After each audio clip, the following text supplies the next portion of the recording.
Assalamualaikum warahmatullahi wabarakatuh. Alhamdulillah wassalatu wassalamu ala rasulillah wa ashabihi wa mawalah ma ba'du. Baik teman-teman mahasiswa yang saya banggakan, kita lanjutkan kuliah kita minggu ini. Ini adalah tema kita terakhir tentang reksadana syariah. Baik, ketika kita berbicara reksadana, saya kira ini juga bagian daripada pasar modal, karena memang rata-rata investasinya ya di saham, di obligasi, ya di pasar uang dan lain sebagainya. Baik, tetapi ada perbedaan ya reksadana dengan saham ya ataupun sukuk. Nah, pada kesempatan kali ini kita mencoba untuk sedikit membicarakan perbedaan itu. Baik, nah sebetulnya latar belakang reksadana itu ada ya karena memang untuk mengatasi kelemahan saham dan obligasi. Apa kelemahan saham dan obligasi? Ya, salah satunya adalah saham itu berbicara angka-angka yang besar, ya miliaran, triliunan. Nah, begitu juga dengan obligasi yang angkanya rata-rata fantastis untuk membangun infrastruktur misalkan dan lain sebagainya. Tentu membutuhkan dana yang besar. Nah, berbeda dengan reksadana. Reksadana ini ya memang sifatnya sama-sama di investasi. Jangka panjang bisa, jangka menengah juga bisa, bahkan jangka pendek juga bisa. Tetapi salah satu karakteristik yang tidak bisa diikuti oleh saham ataupun obligasi reksadana ini, dia adalah kumpulan unit terkecil. Sahamnya namanya adalah UP, unit penyertaan yang harganya hanya Rp1.000 saja. Artinya siapapun yang ingin berinvestasi itu bisa melalui reksadana. Seperti kita misalkan, ya mahasiswa. Harusnya dari sekarang harus bisa memahami reksadana ini. Hanya saja di dalam teknisnya tentu Rp1.000 tidak bisa kita beli ya, kayak di pasar, dia punya teknis. Misalkan di beberapa reksadana yang saya pahami, meskipun satu lembar unit penyertaannya adalah Rp1.000, tetapi ada batas minimal yang harus kita beli. Misalkan ya 3.000 lembar unit penyertaan yang harus kita beli. Artinya kita harus bisa mempersiapkan ya 300 sampai 500 ribu rupiah. Nah, ini kan terjangkau bagi siapa saja masyarakat, baik yang skala besar, skala menengah, ya skala kecil, itu bisa berinvestasi melalui reksadana. Nah, itu perbedaan yang paling penting menurut saya yang harus kita pahami. Nah, untuk teknisnya saya kira tidak ada perbedaan ya yang begitu mencolok dengan saham dan obligasi. Tetapi keuntungan yang lebih daripada saham dan obligasi ini, reksadana memiliki manajer investasi. Ada pengelolanya khusus ya. Jadi kita nggak perlu ambil pusing ketika kita punya dana ya, misalkan ya kayak Anda kan mahasiswa ini sibuk ngerjakan tugas, buat paper dan lain sebagainya. Tetapi Anda punya dana, silahkan saja Anda investasikan di reksadana. Kemudian dana Anda itu akan dikelola oleh manajer investasi. Jadi kita tinggal nunggu saja dapat untung kah atau dapat rugi kah. Jadi kita nggak perlu ambil pusing dalam mengelola dana kita itu. Ya, jadi manajer investasi itu tugasnya untuk mengelola. Nah, itu yang menjadi poin penting menurut saya di reksadana ini. Baik, kita lihat secara definitif apa sih reksadana ini. Reksadana itu adalah wadah ya yang dipergunakan untuk menghimpun dana dari masyarakat. Nah, masyarakat ini betul-betul masyarakat, bukan hanya masyarakat kelas besar saja, tapi masyarakat yang sadar, yang literasi keuangannya itu memadai. Saya kira dia tergerak untuk berinvestasi di sektor reksadana ini.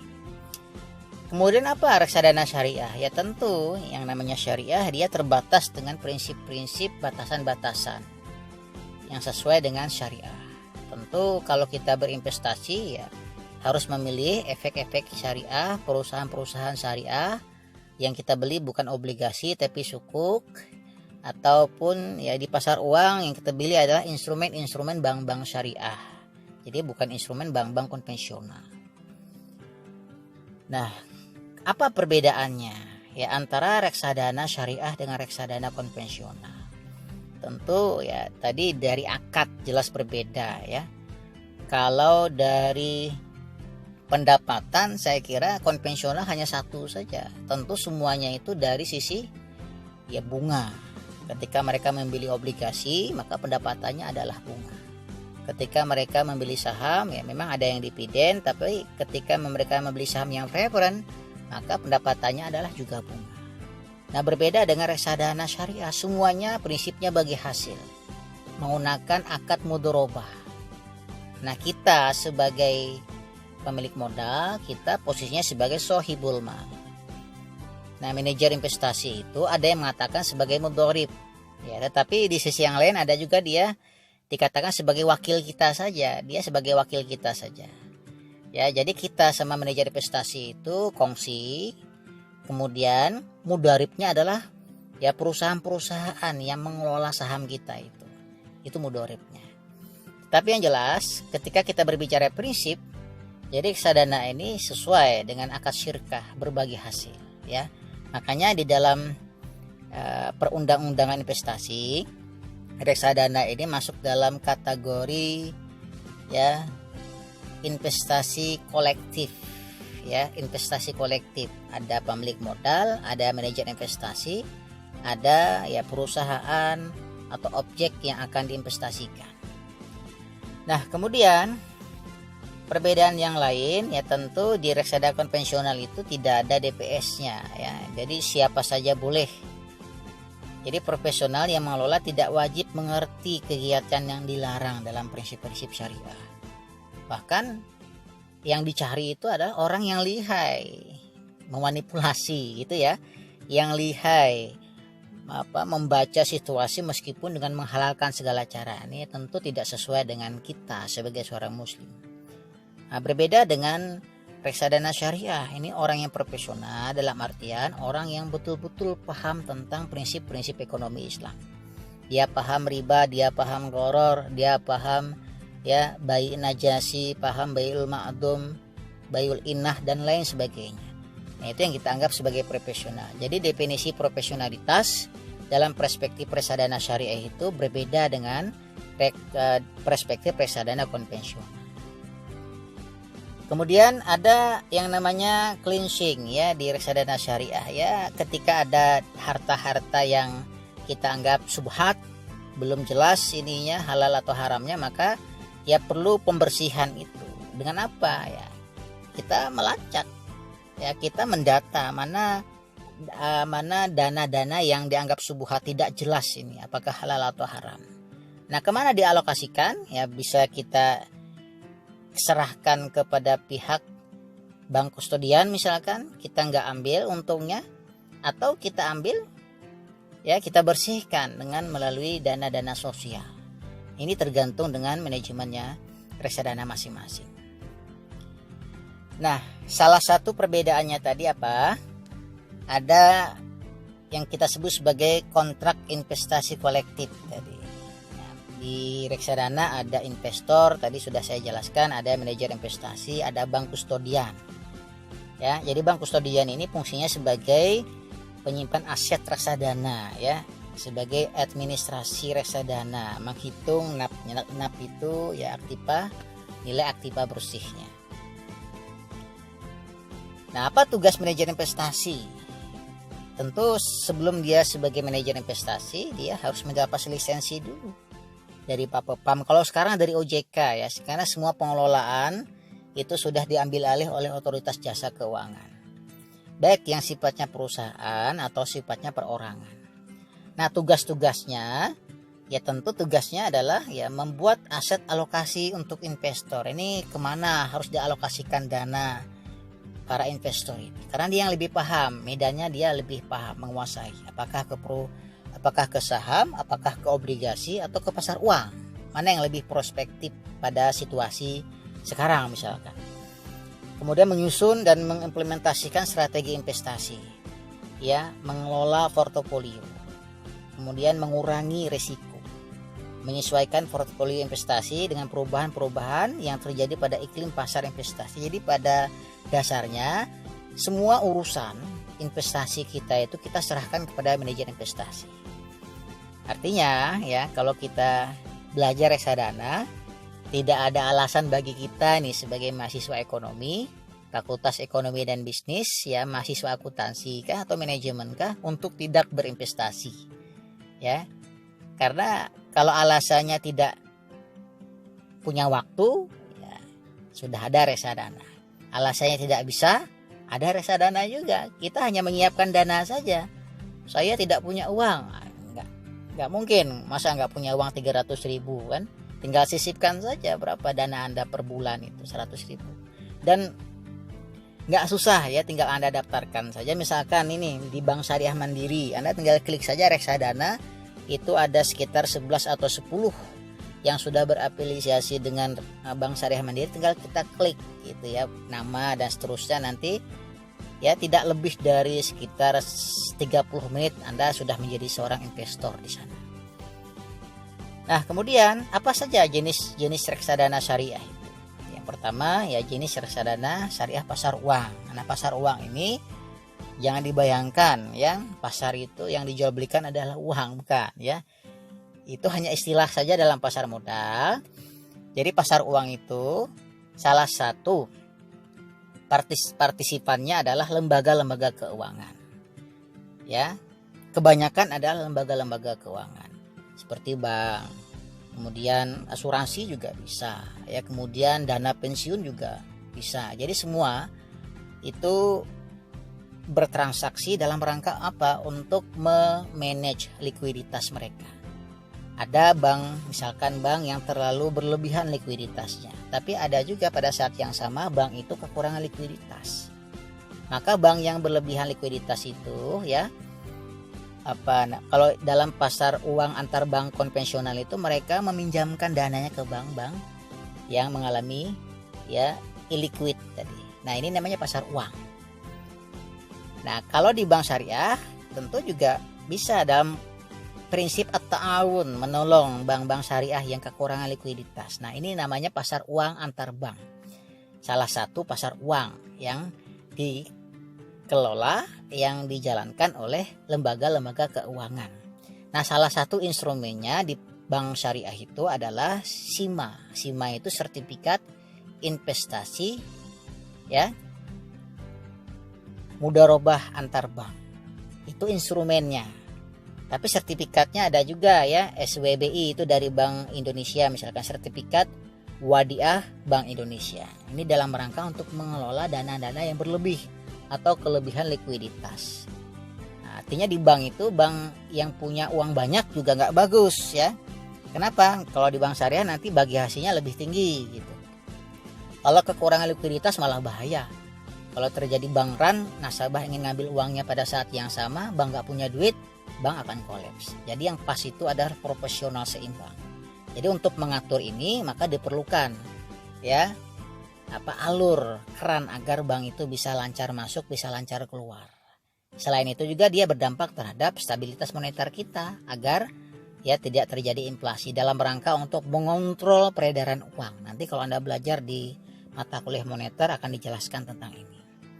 Kemudian reksadana syariah pendapatan tetap ini ya tetap ya, kalau dalam perspektif syariah tetap itu nggak boleh bunga ya. Nah, dia kalau tetap itu bisa disukuk. Sukuk itu kan tetap karena prinsipnya adalah murabahah, tetap dengan marginnya, atau ijarah mumtahiyah bitamlik, tetap dengan ijarahnya ya. Nah, itu tetap. Berbeda kalau prinsipnya mudharabah atau musyarakah, itu nggak tetap, fluktuatif. Nah, sehingga reksadana syariah ini yang pendapatannya tetap banyak dialokasikan ke sukuk yang berakad murabahah dan berakad ijarah mumtahiyah bitamlik. Dan memang di Indonesia sukuk yang banyak dikelola itu berdasarkan akad-akad ijarah dan akad-akad murabahah. Khususnya sukuk yang diterbitkan oleh negara. Tapi kalau sukuk yang diterbitkan oleh perusahaan kebanyakan itu adalah sukuk yang berakadkan mudharabah dan musyarakah. Kemudian reksadana syariah campuran ya, yang mempunyai kebijakan untuk berinvestasi pada instrumen saham syariah, efek syariah, berpendapatan tetap dan pasar uang. Jadi semuanya mereka ingin masuk ke sana ya. Masuk pasar uang, pendapatan tetap atau sukuk, semuanya boleh masuk. Boleh apa tidak ya? Boleh, karena mereka profesional, mereka menguasai medannya. Tapi ada juga reksadana yang fokus saja di pasar uang, ada juga pasar reksadana syariah yang fokus pada obligasi syariah atau sukuk. Kemudian reksadana syariah saham ya adalah reksadana yang melakukan investasi paling sedikit 80% dari nilai aktiva bersih dalam bentuk efek saham syariah. Nah, ini saham syariah saya kira sudah kita jelaskan minggu lalu. Ya tentu ini perusahaan-perusahaan yang tidak boleh haram ya, dia harus sesuai dengan prinsip-prinsip Islam atau kategorinya adalah halal industri. Kemudian apa manfaat bagi kita nih sebagai pemodal, sebagai investor? Tadi sudah saya singgung ya, sangat banyak sekali manfaatnya, terutama bagi kita sebagai investor pemula. Jadi kalau Anda ingin bermain saham, saran saya ya gabung dulu saja kepada reksadana syariah ya. Karena kita nanti pelan-pelan akan belajar, akan dikasih pengalaman ya, akan di-share pengalaman oleh manajer investasi sehingga pelan-pelan kita akan memahami dunia saham itu seperti apa. Kemudian ya di reksadana itu kita dapat melakukan diversifikasi investasi dalam efek. Tentu sudah banyak pilihan ya. Pilihan kita bukan hanya saham, kita bisa memilih di sukuk, di obligasi, di pasar uang antar bank ya, atau puas atau puap tadi, atau sertifikat Bank Indonesia kita bisa membeli, atau sertifikat Wadiah Bank Indonesia boleh. Itu kalau kita reksadana, dia lebih fleksibel. Kemudian reksadana mempermudah pemodal ya untuk melakukan investasi di pasar modal, terutama bagi kita yang belum paham betul nih dengan pasar modal. Jadi saran saya, silahkan dari sekarang sisihkan tabungan Anda, nanti investasikan di reksadana syariah ya. Kemudian tentu waktu kita efisien, kita kan orang sibuk nih, Anda kan orang sibuk ya, tiap hari kuliah, banyak tugas, presentasi di mana-mana, gak punya waktu. Tenang ya, Anda akan dibantu oleh manajer investasi Anda. Jadi, nah manfaat yang selanjutnya menurut saya ya, ketika Anda nanti sudah wisuda, misalkan sejak sekarang Anda sudah berinvestasi, nggak terasa nih waktu berjalan, tiba-tiba Anda wisuda hari Sabtu.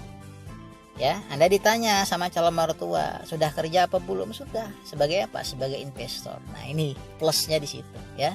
Meskipun kita baru selesai wisuda, kita sudah kerja, padahal modalnya hanya Rp300.000 saja.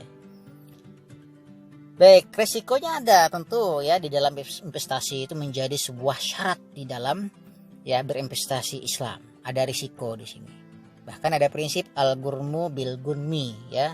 Jadi kalau ada investasi yang tidak punya risiko, maka investasinya jatuh pada keharaman. Ya, al-ghurmu bil gunmi. Al-kharaj bid-doman, tidak ada yang namanya pengeluaran tanpa adanya ya resiko, harus punya resiko. Jadi kalau kita berbisnis itu harus ada resiko. Jadi kalau ada ya strategi bisnis yang menghilangkan risiko, maka hukumnya haram. Kita boleh memanage risiko, mengurangi, tapi kita tidak bisa menghilangkan risiko itu. Nah inilah yang dilakukan oleh bunga riba. Riba itu sifatnya menghilangkan risiko, shifting risk, itu yang haram.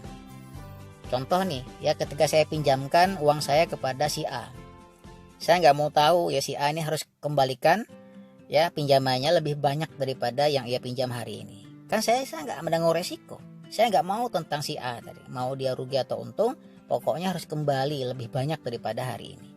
Nah itu namanya shifting risk, sehingga riba itu menjadi haram karena dia yang menghilangkan risiko. Resiko hanya ditanggung oleh pihak si A saja, bukan sebagai syirkah untuk menanggung secara bersama-sama tadi. Ya sehingga di dalam reksadana syariah pun harus ada resiko. Apa saja resikonya? Ya tentu resikonya berkurangnya nilai unit penyertaan. Yang namanya saham ya berfluktuasi ya. Kadang harganya naik, kadang harganya turun ya, tergantung dengan supply dan demand.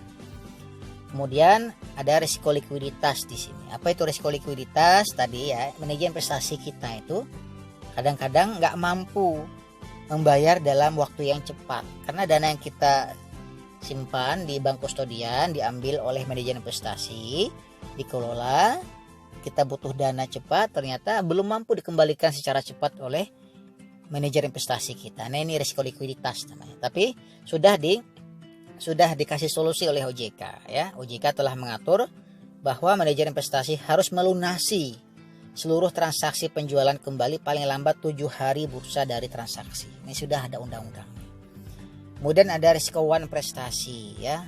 Ini merupakan risiko yang paling buruk, di mana risiko ini timbul ketika perusahaan asuransi yang mengasuransikan kekayaan reksadana tidak segera membayar ganti rugi. Nah, mungkin faktor manajemen, mungkin faktor korupsi ya. Nah, ini tentu semuanya punya resiko, namanya risiko one prestasi. Baik, saya kira itu saja gambaran garis besar yang dapat saya sampaikan ya. Terutama tadi perbedaannya, definisinya ya, kemudian manfaatnya dan resikonya. Saya kira itu saja yang dapat saya sampaikan ya. Kurang dan lebihnya saya mohon maaf. Bila itu taufiq wal hidayah. Assalamualaikum warahmatullahi wabarakatuh.